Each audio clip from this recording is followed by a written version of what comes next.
ইসরাফিল আলাইহিসসালামের সিংহার দ্বিতীয় শব্দে আবারও কেঁপে উঠবে এই নতুন পৃথিবী। এই কম্পনের সাথে সাথে আপনি বেরিয়ে আসবেন মাটি থেকে। সব কিছু আশ্চর্যজনক লাগবে। আপনার আশেপাশে অগণিত মানুষ, জিন, পশু পাখি, ফেরেশতা ছোটাছুটি করতে থাকবে। বুঝতে পারবেন বিচার দিবস শুরু হয়ে গেছে। উত্তপ্ত গরম, সূর্যটা যেন কাছে চলে আসবে। ছোটাছুটি করতে করতে সবাই একসময় থেমে যাবে, অবশেষে সারিবদ্ধভাবে দাঁড়িয়ে পড়বে। এত বিশৃঙ্খলার মাঝেও চারিদিকে তাকিয়ে মনে হবে মানুষ যেন নির্দিষ্ট দলে দলেই একত্র হয়ে দাঁড়িয়েছে। এক এক দল মানুষের অবস্থা হবে এক এক রকম। সূর্যের নির্দয় তাপের কারণে কোনো কোনো দলের শরীর থেকে অনবরত ঘাম ঝরতে থাকবে। এই ঘাম মাটিতে জমা হতে হতে কারোর টাকনু পর্যন্ত ঘামে ডুবে যাবে। এক শ্রেণীর মানুষ আরও একটু বেশি ঘামবে। তারা এত বেশি ঘামবে যে নিজেদের ঘামে তাদের হাঁটু পর্যন্ত ডুবে যাবে। এক শ্রেণীর মানুষের ঘাম এতই বেশি হবে যে তারা নিজেদের ঘামে কোমর পর্যন্ত ডুবে যাবে। এভাবে করে কেউ কেউ বুক পর্যন্ত, কেউ কেউ গলা পর্যন্ত, এমনকি কেউ কেউ পুরোপুরি ডুবে যাবে। আর এ সকল মানুষ নিজেদের পাপ অনুযায়ী এভাবে করেই ঘামতে থাকবে। একদল নিষ্পাপ শিশু থাকবে যাদের চুলগুলো পেকে গিয়েছে, কারণ সেই মুহূর্তে গোটা মানবজাতিকে এমন এক পরিস্থিতির মধ্য দিয়ে যেতে হবে যা দেখে নিষ্পাপ শিশুরাও এত উদ্বিগ্ন হয়ে পড়বে যে তাদের চুল পর্যন্ত পেকে যাবে। এত উদ্বেগ, উৎকণ্ঠা, এত আহাজারি, হাহাকার, এত অস্থিরতা আর এত কষ্টের মাঝেও একদল মানুষ শান্তিপূর্ণ অবস্থায় দাঁড়িয়ে থাকবে। যেই জায়গাটিতে তারা দাঁড়িয়ে থাকবে সেখান থেকে শুরু করে এক বিশাল অংশ জুড়ে একটি নির্মল ছায়া বিরাজ করবে, আর সেই ছায়াই হবে আল্লাহর আরশের ছায়া। রাসূলুল্লাহ সাল্লাল্লাহু আলাইহি ওয়াসাল্লাম বলেন, একদিন 7 শ্রেণীর মানুষকে আল্লাহ তার আরশের ছায়া নিচে স্থান দেবেন। তারা হলেন: 1. ন্যায়পরায়ণ নেতা। 2. যে যুবক যুবতী তরুণ বয়স থেকেই আল্লাহর ইবাদত করে বড় হয়েছে। 3. যে ব্যক্তির হৃদয় মসজিদের সাথে সম্পৃক্ত। 4.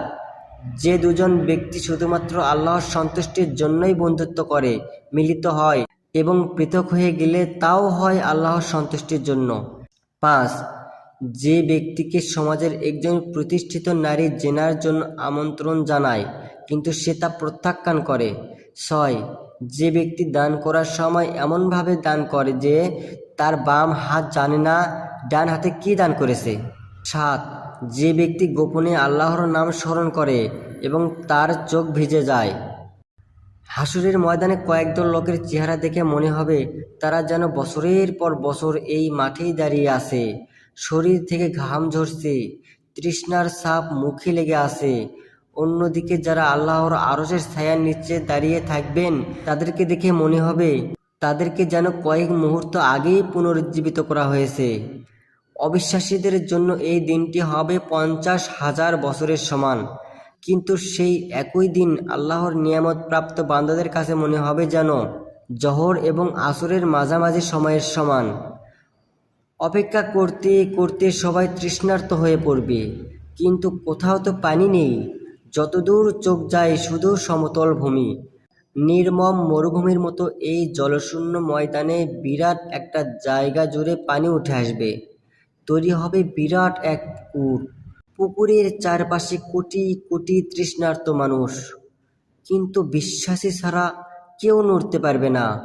প্রতিটি মুমিন ব্যক্তি তার জায়গা থেকে সেই পুকুরের দিকে এগিয়ে যেতে থাকবে। হ্যাঁ, এই দলটির মধ্যে আপনিও থাকবেন, কারণ আপনিও দুনিয়ার জীবনে একজন মুমিন ব্যক্তি ছিলেন। বাকি মুমিনদের মতো আপনার হাত, পা, মুখ এবং অজু করার জন্য জীবনভর যে সকল অঙ্গ ধুয়ে এসেছেন সে সকল অঙ্গ থেকে এক অলৌকিক নূর বের হতে থাকবে। গোটা মানবজাতি এই দিন আফসোস করতে থাকবে আপনারা হেঁটে চলছেন পুকুরের দিকে, আর বাকিরা অসহায়ভাবে তাকিয়ে আছে। অবশেষে সেই পুকুরের দেখা মিলল। পুকুরটি দেখেই যেন আপনার সব তৃষ্ণা মিটে গেল। এরপর আপনার চোখ চলে যায় পুকুরের পাড়ে দাঁড়িয়ে থাকা ব্যক্তিটির দিকে। তার থেকে এত নূর ছড়িয়ে পড়ছিল যে তাকে দেখাই কঠিন হয়ে পড়ছিল। কিন্তু আস্তে আস্তে আপনি তাকে দেখতে পেলেন। কাঁধ সমান ঢেউ খেলানো চুল, ঘন কালো দাড়ি, মুখে পৃথিবীর সবচেয়ে মনোমুগ্ধকর হাসি, সামনের দাঁত দুটির মাঝে ছোট্ট একটু ফাঁক। আপনি তার দিকে তাকিয়ে আছেন এবং একটু পর বুঝতে পারলেন সেও আপনার দিকে তাকিয়ে আছে, আপনাকে ডাকছেন। পরম আনন্দের সেই মুহূর্তগুলো আপনি কাটাতে লাগলেন একটি ঘোরের মধ্যে। তিনি আপনাকে নিজ হাতে পানি তুলে দিলেন।